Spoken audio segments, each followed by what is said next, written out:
Cuando el deporte se detiene y el mundo mira, hay momentos en el deporte que no necesitan presentación, ni estadísticas, ni repeticiones en cámara lenta. Son instantes suspendidos en el tiempo, donde el ruido del estadio se apaga y millones de personas contienen el aliento sin saber exactamente por qué. No se trata de un gol, un punto o un récord. Se trata de algo más profundo, más humano, más irrepetible. El deporte tiene esa capacidad casi mística de detener el mundo por un segundo, de obligarnos a mirar con los ojos bien abiertos como alguien desafía el dolor, la física, la lógica o incluso su propio destino.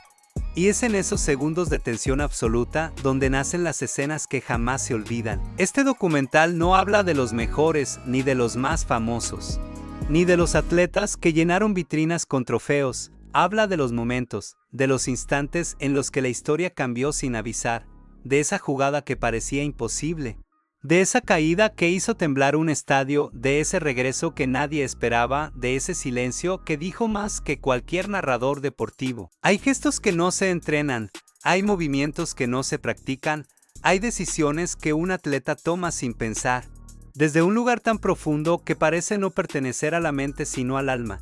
Y esas decisiones son las que marcan generaciones enteras. Cada capítulo que viene no es un recuento de récords, sino una exploración emocional. Detrás de cada hazaña hay un cuerpo que estuvo a punto de romperse, una mente que dudó, una familia que esperó detrás de la puerta de un vestuario, una nación que depositó sobre un atleta más peso de él que cualquier espalda debería soportar. Hablamos de los momentos en los que un deportista se convierte en símbolo sin quererlo, de ese punto exacto donde lo humano y lo épico se encuentran, de instantes que definieron carreras completas con un solo gesto, un salto, un lanzamiento o incluso una caída que terminó siendo más inspiradora que la victoria. Y aunque el deporte es repetición, hábito, disciplina, técnica y estrategia, estos 10 momentos no nacen de nada de eso, nacen del caos, del dolor, de la sorpresa, de la resistencia emocional, del tipo de intensidad que no puede fabricarse. Son momentos que ninguna liga quiso que ocurrieran, que ningún entrenador planificó, que ningún atleta imaginó y que sin embargo se quedaron tatuados en la memoria colectiva porque revelaron la esencia misma del ser humano, la fragilidad y la fuerza coexistiendo en el mismo segundo. Por eso este viaje comienza recordando algo esencial: el deporte no es grande por la cantidad de medallas, sino por la cantidad de vidas que cambian debido a un instante. Los 10 momentos que vas a conocer no solo transformaron carreras, transformaron culturas, rompieron barreras, inspiraron generaciones y marcaron la línea entre lo que creíamos posible y lo que jamás imaginamos que podría lograrse. Aquí no vas a ver jugadas perfectas, sino almas desnudas en el momento exacto en que la presión se convierte en historia. Este es el relato de cuando el deporte ya no es deporte, sino destino. Michael Jordan jugando con fiebre, el partido que no debía suceder. Cuando Michael Jordan entró a la cancha aquella noche de 1997, nadie entendía qué estaba viendo exactamente. Su cuerpo estaba débil, su mirada apagada, su respiración irregular. Los informes médicos decían que tenía fiebre, deshidratación y síntomas tan severos que cualquier atleta razonable habría quedado en cama. Pero esa palabra, razonable, jamás definió a Jordan. Él no era un jugador más, era la obsesión convertida en persona. Y en ese instante, mientras el estadio rugía sin saber la verdad, Jordan caminaba hacia el partido como si estuviera entrando a un juicio del que dependía su alma. Su explosividad habitual había desaparecido. No había vuelos espectaculares, no había dribles veloces, no había esa arrogancia casi artística que lo hacía parecer invencible esa noche. Jordan se movía como un hombre derrotado que se negaba a aceptarlo. Cada paso parecía demasiado pesado, cada respiración una batalla interna. Y sin embargo, algo en su mirada seguía encendido. Era una chispa mínima, un hilo de fuego que sostenía todo un mito. Sus compañeros lo miraban con miedo, con respeto, con incredulidad. El entrenador sabía que no debía jugar, pero también sabía que no podía detenerlo. Era Jordan, y los genios nunca explican sus decisiones. A medida que avanzaban los minutos, el público comenzó a percibir que algo estaba mal. Jordan sudaba más de lo normal, se doblaba sobre sí mismo entre jugadas, apoyaba las manos en las rodillas para no caer, Su piel estaba más pálida que de costumbre y su cuerpo parecía querer rendirse, pero cada vez que la pelota tocaba sus manos, el dolor desaparecía por un segundo. La fiebre cedía, el mundo se apagaba, y lo único que quedaba era esa conexión misteriosa entre el atleta y su propósito. Jordan anotaba puntos que parecían imposibles para un cuerpo sano, mucho más para un cuerpo al borde del colapso. En el tercer cuarto ya era evidente que estaba sosteniéndose solo con fuerza mental. El cuerpo no respondía, pero la mente estaba en un estado distinto, casi espiritual. Jordan no jugaba contra los Jazz, jugaba contra su propio límite. Y ahí es donde ocurre lo inexplicable, en ese borde donde ningún atleta debería estar. Jordan se transformó en algo más que un jugador de básquet, se volvió un símbolo, no de fuerza, sino de voluntad pura. Un hombre que se negaba a ser controlado por el dolor, por la fiebre o por las expectativas. Cuando llegó el último cuarto, todo era una mezcla de tensión y conmoción.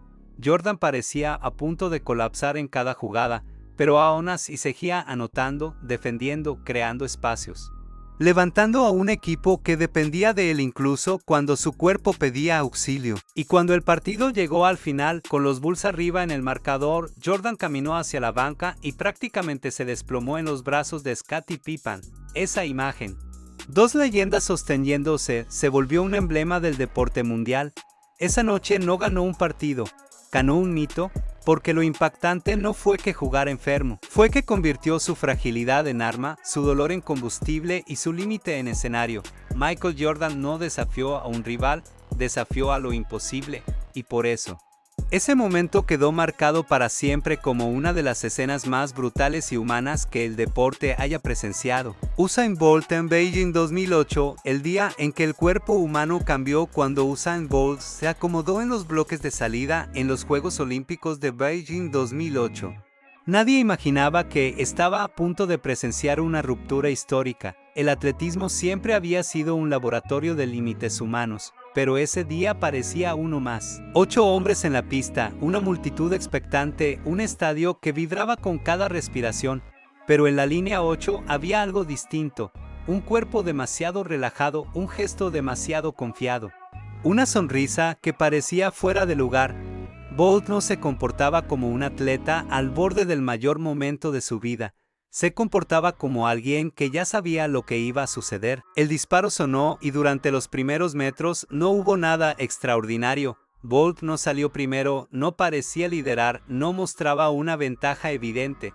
Pero entonces ocurrió algo extraño, casi antinatural.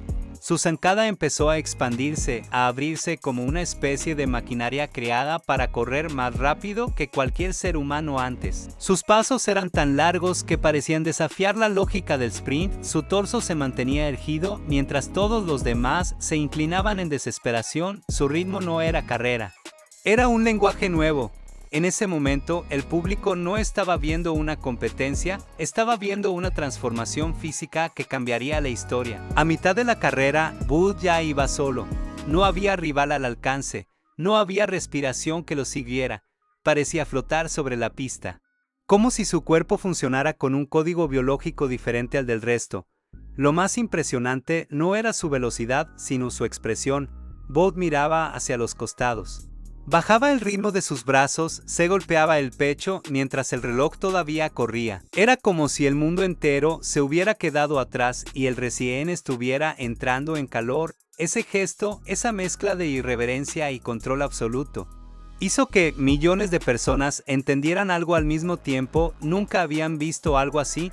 Cuando cruzó la meta, el tiempo marcó las 9:09 segundos.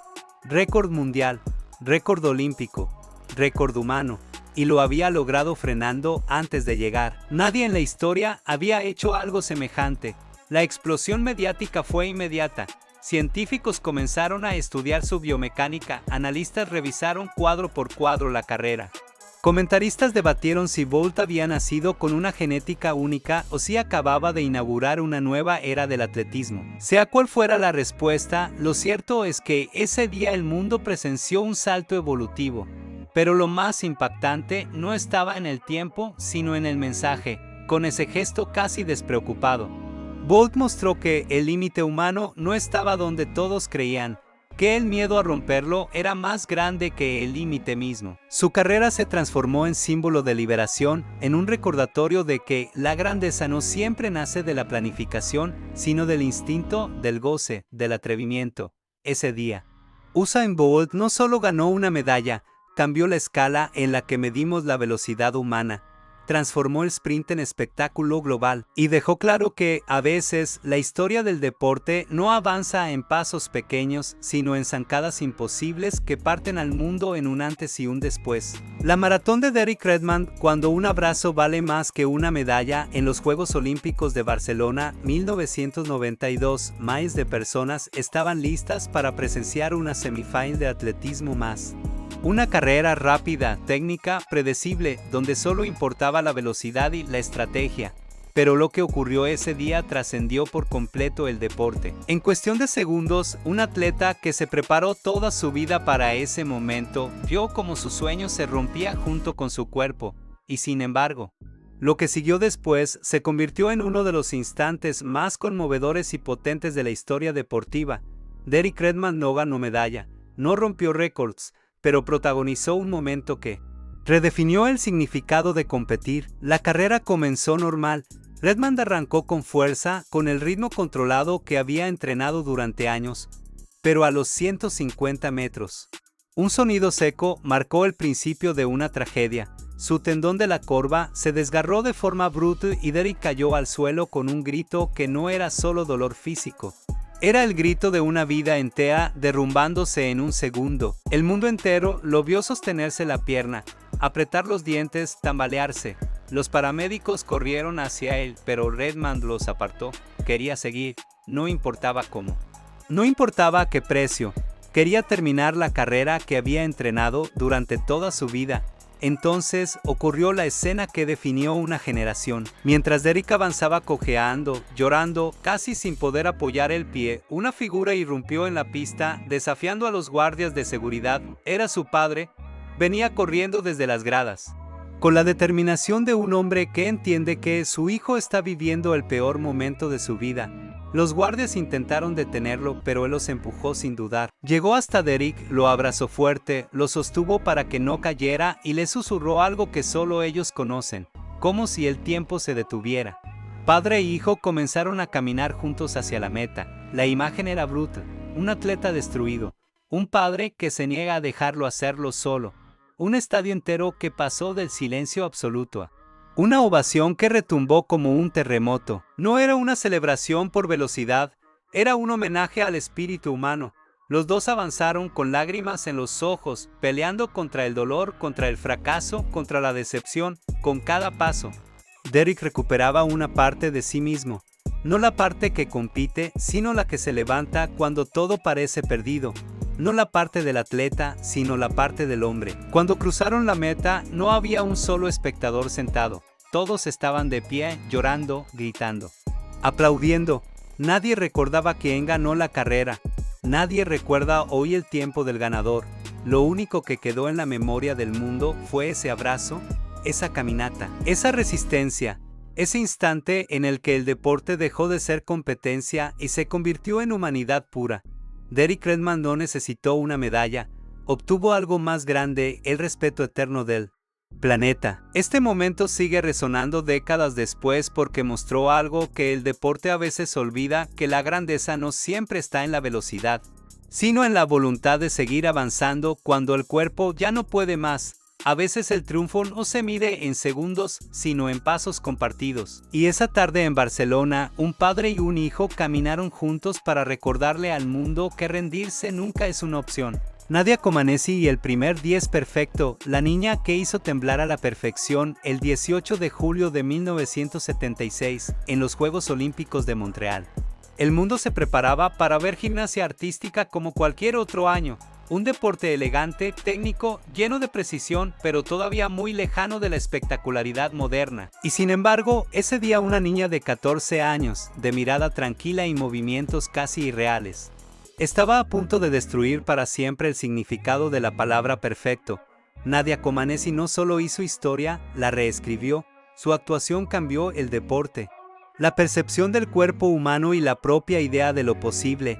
Nadia subió a las barras asimétricas con una calma inquietante. No sonreía, no mostraba nervios, no buscaba cámaras. Solo respiraba y esperaba la indicación. Su entrenador sabía que podía hacer algo extraordinario. Pero nadie imaginaba la magnitud. Cuando comenzó su rutina, parecía que la gravedad había cambiado solo para ella. Sus brazos no temblaban, su cuerpo no dudaba. Sus movimientos eran tan fluidos que daban la impresión de que no existía el esfuerzo. Saltaba, giraba, se suspendía en el aire como si el tiempo se doblara alrededor de ella. Era una danza, un poema. Una violación matemática de los límites humanos. El público se quedó en silencio. No era admiración. Era shock. Cada movimiento salía con una precisión tan limpia que parecía que estaba actuando dentro de un sueño del que nadie quería despertar. Y cuando terminó su rutina, la pregunta no era si sería una buena puntuación, la pregunta era si la perfección podía medirse. Los jueces presionaron los botones y la electrónica mostró algo imposible, La gente murmuró confundida. Nadie entendía. ¿Había sido un error?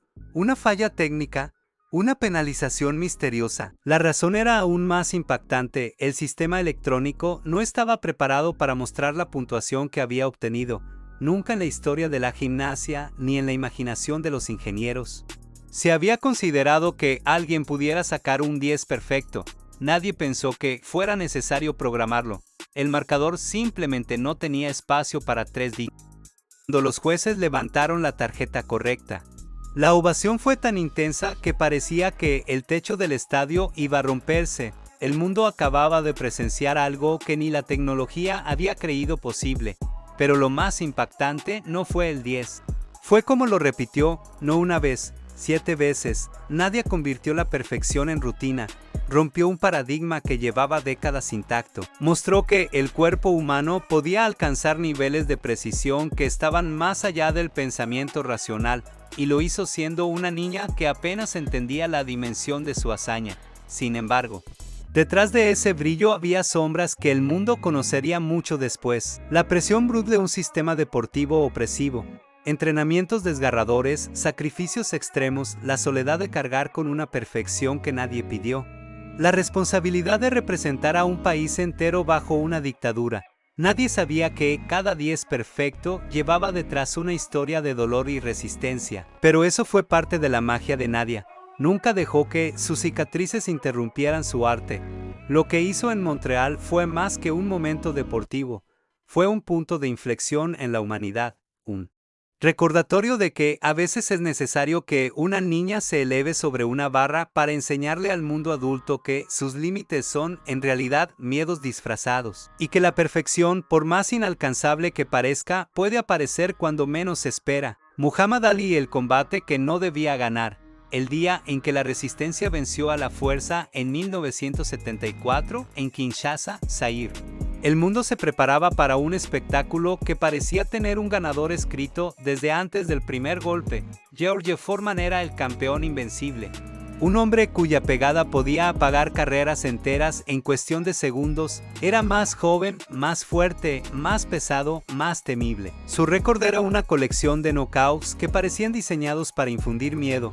Y del otro lado estaba Muhammad Ali, el poeta del ring, el hombre que volvía tras años de controversias políticas, vetos, castigos y un desgaste físico evidente. No eran dos boxeadores iguales, parecían dos eras distintas del deporte preparadas para colisionar. El combate comenzó con Foreman avanzando como una fuerza de la naturaleza. Cada golpe que lanzaba hacía vibrar el aire. Cada impacto contra los guantes de Ali retumbaba como una explosión. El público africano gritaba su nombre, el estadio entero era un volcán. Ali retrocedía, absorbía golpes. Se apoyaba en las cuerdas, bajaba la guardia por momentos, hacía gestos que confundían a todo el mundo. Los comentaristas no podían entender lo que estaban viendo. Parecía que Ali se estaba dejando castigar, que estaba cometiendo un error que podía costarle la vida. Nadie sabía que estaba ejecutando una estrategia que cambiaría la historia del boxeo, el rope and rope. Ali dejaba que Foreman lo atacara sin descanso. Lo invitaba al desgaste, lo atraía hacia las cuerdas para absorber mejor los impactos, lo agotaba desde la paciencia, desde la inteligencia. Desde un lugar donde el dolor era parte del plan, Foreman golpeaba como un martillo que no entendía por qué el clavo no cedía, y mientras su energía se evaporaba, Ali mantenía una calma casi inquietante. Sus ojos nunca perdieron la chispa. Sabía que iba a sufrir, pero también sabía que Foreman estaba cayendo en una trampa emocional. A veces la explosividad no está en el golpe, sino en la resistencia. Para el quinto asalto, algo había cambiado. Foreman respiraba con dificultad, su rostro comenzaba a hincharse, sus brazos parecían más pesados. Ali seguía allí, apoyado en las cuerdas, pero aún vivo, aún listo. Aún esperando el momento exacto en el que la historia debía voltearse. Luego llegó el octavo asalto. Ali salió al centro del ring con un movimiento que nadie esperaba. No retrocedió, no se cubrió, atacó. Su jab era más rápido que el cansancio de Foreman, sus pasos eran más ligeros que el peso de los golpes previos, su mente estaba más clara que el humo del combate. Y en un instante, todo cambió. Ali conectó una combinación perfecta. Un gancho, un golpe recto, un movimiento lateral, y de repente el gigante cayó. Foreman, el invencible, estaba en el suelo. El estadio explotó con un rugido ancestral. Era la noche y el ruido parecía romper la tierra. Nadie entendía cómo había sucedido. Nadie entendía cómo un hombre más débil había vencido a un coloso. Nadie entendía por qué no pudieron ver la grandeza hasta ese momento. Pero Ali lo sabía. Su victoria no estaba en el golpe final, su victoria estaba en la paciencia, en la estrategia, en la resistencia, en la capacidad de soportar lo insoportable, en la valentía de confiar en sí mismo cuando nadie más lo hacía. Ese combate quedó marcado para siempre porque mostró que la inteligencia puede derrotar a la fuerza bruta, que la calma puede vencer a la violencia, que la grandeza no siempre es velocidad, sino claridad en medio del caos. Aquella noche, Muhammad Ali no solo recuperó un cinturón, recuperó su lugar en la historia, no como el más fuerte, sino como el más brillante, el hombre que venció a un monstruo con la mente antes que con los puños, y por eso, aquel instante en Zaire sigue siendo uno de los momentos más impactantes que el deporte haya visto. Maradona contra Inglaterra en 1986. El gol imposible y la rebelión hecha deporte en el Mundial de México 1986. El partido entre Argentina e Inglaterra ya era una batalla emocional antes de empezar. No era solo fútbol, era historia, política. Heridas abiertas por una guerra reciente y un país entero que buscaba un motivo para volver a respirar. Y en el centro de todo ese peso apareció Diego Armando Maradona, un hombre que cargaba sobre los hombros el talento, el caos y el destino de una nación.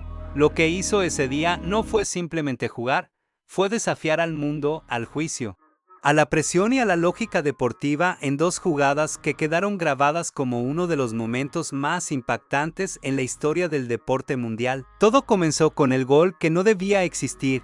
Maradona tomó la pelota, hizo un amague corto, levantó la mirada y en un instante decidió saltar hacia el balón con un gesto que no era humano ni deportivo, era instintivo. Su mano conectó primero, empujando la pelota más allá del arquero Peter Shilton y hacia el fondo de la red. El estadio tardó unos segundos en entender lo que había pasado. Luego llegó el estallido. Algunos lo llamaron trampa, otros picardía, otros milagro.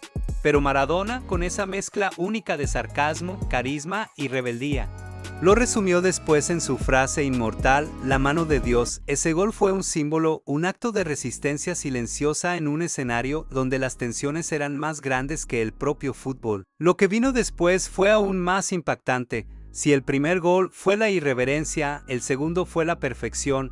Maradona tomó la pelota en su propio campo, giró, aceleró y comenzó a correr como si hubiera atravesado una puerta hacia otro plano. Se movía con una mezcla de velocidad y control que parecía imposible, esquivando rivales que caían uno tras otro, persiguiendo una sombra que nunca lograban tocar. Cada drible era una puñalada al tiempo, cada paso una declaración de grandeza. Se deshizo de 5 jugadores. Dejó al arquero tirado y empujó la pelota al arco vacío con una calma que contrastaba violentamente con la locura del momento. El estadio se transformó en un volcán, no importaba el idioma, la bandera o la tribuna. Todos sabían que habían visto algo que no se repite en una vida. Ese gol no fue solo el mejor de la historia de los mundiales, fue una obra de arte que definió el poder del instinto humano cuando está liberado de cualquier límite. Maradona no estaba corriendo contra Inglaterra, estaba corriendo contra el destino, contra la presión, contra sus propios demonios, y por un instante los venció a todos. Pero lo más poderoso de ese momento llegó después, cuando el mundo comenzó a debatir qué había sucedido realmente en esa tarde calurosa de junio. ¿Fue talento? ¿Fue magia? ¿Fue locura? ¿Fue rebeldía? ¿Fue una mezcla de todo?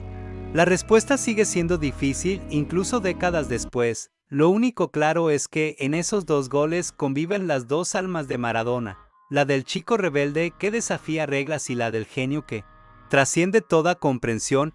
Ninguna contradicción lo define del todo, lo define el impacto. Ese partido marcó la historia del deporte porque mostró que, a veces, un solo hombre puede capturar la emoción de un país entero y convertirla en movimiento.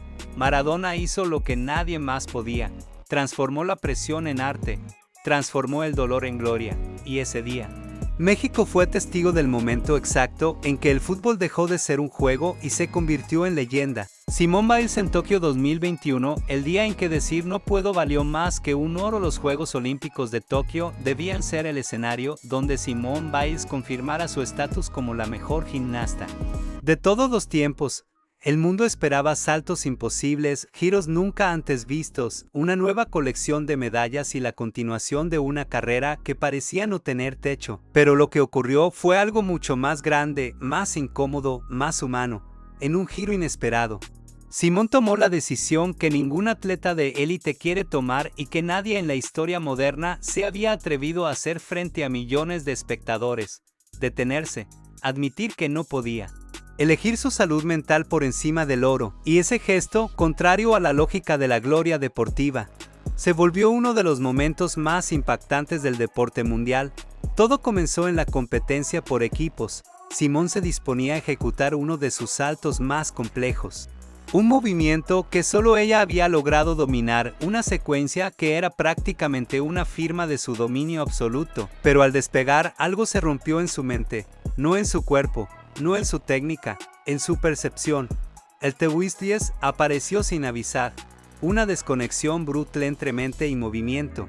Una especie de blackout aéreo que vuelve imposible controlar el cuerpo en el aire. En gimnasia, eso no es miedo, es peligro mortal, y Simone cayó sabiendo que debía haber caído mucho peor. Al terminar el salto, su rostro lo decía todo. No era frustración, era pánico. Algo estaba apagado. Algo estaba fuera de lugar, algo que podía costarle la vida. Insistía. Caminó hacia sus entrenadoras, respiró hondo. Y en un acto que hizo temblar el mundo del deporte, les dijo que no podía seguir, que no estaba bien, que no confiaba en su mente, que no iba a arriesgar su vida por cumplir expectativas ajenas. Y esa decisión, pronunciada con voz temblorosa, generó un silencio mayor que cualquier aplauso olímpico. De repente, la atleta más dominante del planeta se retiraba de la competencia frente a millones de espectadores. La crítica internacional se dividió, algunos la llamaron valiente, otros la acusaron de fallar, algunos la comprendieron, otros la atacaron sin piedad, pero mientras el mundo opinaba, Simone hacía algo que pocas personas pueden hacer cuando se encuentran en medio de una tormenta emocional: mantenerse firme. Ella sabía que su valor no estaba en el oro, sino en el acto de protegerse cuando todos esperaban que se sacrificara. Esa decisión abrió una conversación global sobre salud mental en el deporte. Por primera vez, una atleta que lo tenía todo admitía que el éxito puede ser una cárcel silenciosa, que la presión destruye incluso a quienes parecen invencibles, que la fortaleza no siempre se demuestra saltando, sino deteniéndose. Lo que Simone hizo en Tokio trascendió el deporte y se convirtió en un símbolo que resonó en millones de jóvenes, en miles de atletas y en cualquier persona que alguna vez cargó más peso del que podía soportar. Días después regresó, no para recuperar un trono, sino para demostrar que la valentía no se había ido. Compitió en la viga de equilibrio, ganó una medalla y mostró una sonrisa auténtica. Una sonrisa que no celebraba un triunfo físico, sino un triunfo emocional. Biles no necesitó ganar el oro para quedarse con el mundo. solo necesitó decir la verdad. Ese día en Tokio no vimos a la gimnasta más grande de la historia, vimos a la mujer más valiente del deporte moderno. Y en ese instante, Simone Biles reescribió el significado de la palabra fuerza. Jesse Owens en Berlín, 1936, el hombre que derrotó a una ideología en 1936. Los Juegos Olímpicos de Berlín no eran solo una competencia deportiva, eran un escenario político diseñado para demostrar la supuesta superioridad de una ideología oscura que comenzaba a expandirse. Por Europa, querían que el deporte fuera un instrumento de propaganda, una vitrina donde solo brillaran sus atletas, pero no contaban con un joven afroamericano de 22 años que había crecido entre pobreza, segregación y un país que tampoco lo trataba como igual. Jesse Owens no viajó a Berlín para hacer política, viajó para correr, pero su velocidad terminó convirtiéndose en un golpe directo al corazón de la mentira que gobernaba esos juegos. Owens no era favorito para el público europeo, ni siquiera era plenamente respetado en su propio país. Viajó en un barco donde tenía que dormir en áreas separadas, comer en espacios distintos y soportar un racismo que lo acompañaba incluso cuando representaba a Estados Unidos. Pero cuando pisó la pista de Berlín, algo cambió en él. El estadio estaba lleno, las banderas ondeaban con una tensión silenciosa y miles de ojos observaban al hombre que, para muchos, no debía ganar. Esa presión habría aplastado a cualquiera. Owens lo encendió. En su primera prueba, los 100 metros. Su explosividad fue tan devastadora que el estadio quedó en silencio antes de la ovación. Corrió con una mezcla de técnica y furia contenida, cruzando la meta antes de que los demás terminaran de reaccionar. Ganó el oro, y con ese oro comenzó a resquebrajar la narrativa que los nazis querían imponer, pero lo mejor aún estaba por venir. En salto de longitud, enfrentó a un juez hostil, decisiones dudosas y un ambiente cargado de tensión política. Fue ahí donde apareció Lutz Long, el atleta alemán que decidió ayudarlo en plena competencia, recomendándole que ajustara su carrera para evitar una tercera falta que lo eliminaría. Ese gesto humano en medio de un escenario ideológico extremo se volvió parte esencial de la historia. Owens siguió compitiendo con una determinación casi sobrenatural. Ganó otra vez, y otra vez, y otra vez. 4 oros en total, 4 golpes directos a una ideología que intentaba negar su existencia. Cada medalla era un desafío, cada zancada era una declaración, cada salto era un recordatorio de que ningún régimen puede controlar el talento, la dignidad o la grandeza individual. Owens no solo venció a sus rivales, venció a la propaganda mundial en su propio territorio. Pero lo más impactante de ese momento no fue la victoria deportiva, fue lo que representó. Owens obligó al mundo a enfrentar una verdad incómoda, que la superioridad no tiene color, que la grandeza puede nacer en los rincones más humildes y que ningún sistema basado en odio puede resistir la fuerza simbólica de un hombre que hace lo correcto en el momento exacto. Salió del estadio sin saber que su figura pasaría a la historia como uno de los actos de resistencia más elegantes jamás vistos. Décadas después, esa imagen sigue viva porque no fue solo deporte. Fue un acto de justicia involuntaria, un golpe silencioso al poder, la prueba de que la velocidad puede cambiar el mundo cuando aparece en el escenario correcto. Jesse Owens no corrió para demostrar nada a nadie, pero su carrera demostró todo lo que la historia necesitaba escuchar. Kerry Strug y el salto imposible, el dolor que sostuvo un sueño en los Juegos Olímpicos de Atlanta, 1996. La competencia por equipos femeninos de gimnasia estaba al borde del abismo. Estados Unidos tenía la oportunidad de ganar el oro por primera vez en la historia.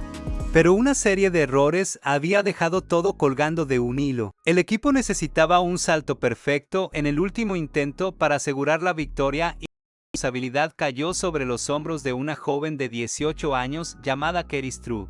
Nadie imaginaba que estaba por nacer uno de los momentos más impactantes del deporte mundial, un instante donde el dolor, el miedo, la presión y la gloria se fusionaron en una escena que aún décadas después resulta difícil de creer. Kerry tomó carrera para su primer intento concentrada, tensa, determinada, corrió con velocidad, saltó hacia el potro, giró y aterrizó con fuerza, pero algo salió mal. Su tobillo se dobló de manera bruta. El sonido seco del impacto hizo temblar el estadio. Ella cayó al suelo con gesto de agonía. No podía apoyar el pie. El dolor era evidente, punzante, paralizante. El entrenador, Bela Carol G, se acercó desesperado mientras ella trataba de ponerse de pie con la pierna temblando. Cualquiera habría entendido si Kerry se retiraba en ese momento. Cualquier equipo habría aceptado la derrota. Pero los Juegos Olímpicos no esperan a nadie y la historia tampoco, con lágrimas en los ojos y el tobillo prácticamente destruido. Kerry preguntó si aún tenían opción al oro. Los entrenadores respondieron que sí, pero solo si ella lograba un segundo salto. Era una locura, médicamente irresponsable, físicamente imposible, emocionalmente devastador. Pero Kerry respiró hondo, apretó los dientes y se alineó nuevamente al inicio de la pista. El estadio entero contuvo el aliento. El dolor era tan evidente que la multitud no sabía si debía admirarla o suplicarle que no continuara. Cuando comenzó a correr, lo hizo con una velocidad que no tenía sentido. Cada paso era un golpe de dolor que subía por su pierna como una cuchilla, pero Kerry no disminuyó, alzó los brazos, tomó impulso. Giró en el aire y aterrizó con la fuerza de un terremoto. La gravedad la recibió con un impacto que habría derribado a cualquiera, pero ella sostuvo la posición durante un segundo eterno, con el rostro apretado en una máscara de agonía. Y luego, cuando el juez marcó la ejecución, Kerry levantó la pierna y cayó al suelo. Incapaz de mantenerse de pie, había terminado. Había hecho lo imposible. El público estalló en un grito que parecía romper la estructura del estadio. Sus compañeras lloraban. Los entrenadores corrían hacia ella y Carol G la levantaba en brazos mientras repetía "You did it". Ese salto aseguró el oro para Estados Unidos. Ese momento fue más que un acto deportivo, fue un símbolo de sacrificio absoluto. Una demostración de que a veces el cuerpo se quiebra antes que la voluntad, pero también fue una escena que abrió un debate sobre la presión extrema en el deporte femenino, sobre los límites de la exigencia y sobre cuánto debe sufrir un atleta para cumplir un sueño. Kerry Strug no solo aterrizó un salto, aterrizó una lección brutal que la historia se escribe en los segundos en los que nadie sabe qué va a pasar. Ese día el deporte mostró su cara más cruda y más gloriosa. Y aunque la imagen de Kerry siendo cargada fuera del escenario es difícil de olvidar por su dolor palpable, también es un recordatorio de que la grandeza puede nacer en el borde exacto donde el cuerpo dice no y el alma responde todavía puedo. Estos fueron los instantes en los que el deporte dejó de ser juego y se volvió destino, porque hay momentos que no se cuentan con números sino con el corazón que los sostuvo.